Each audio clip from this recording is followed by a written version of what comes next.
Hello!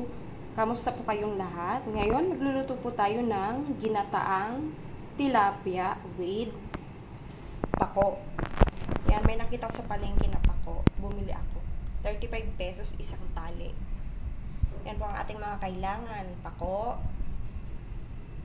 tilapia, ito, sibuyas, bawang,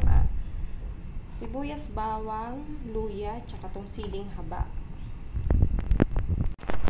Ayan, kumukulo na po ang ating gata. Ano lang to, konti lang nilagay ko, dadagdagan ko na lang mamaya. Lagyan na po natin yung sibuyas, bawang, at yung luya. Para mas masarap siya. Mas masarap pag may luya eh. Tsaka yung aroma niya, ang bango. Sunod na po natin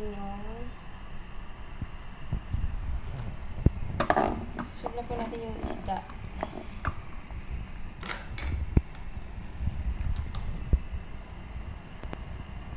Yan, 4 pieces lang yan. Hanggang mamayang gabi ng ulam. Maliit ang ating lutuan. So, dito na lang sa gilid yung isa.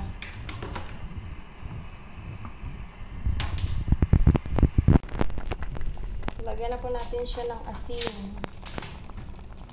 Dagdagan na lang pag kulang. Paminta. Itong butas natin.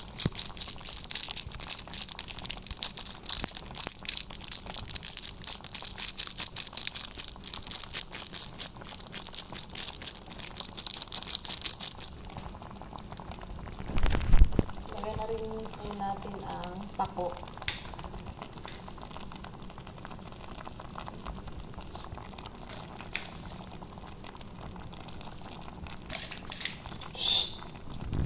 May makulit.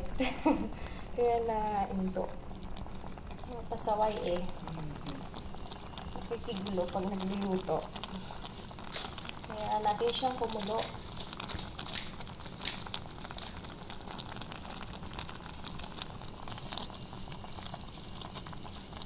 Takpan po muna.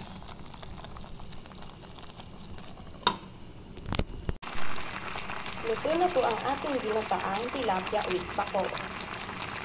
Thank you for watching. Follow for more. Bye!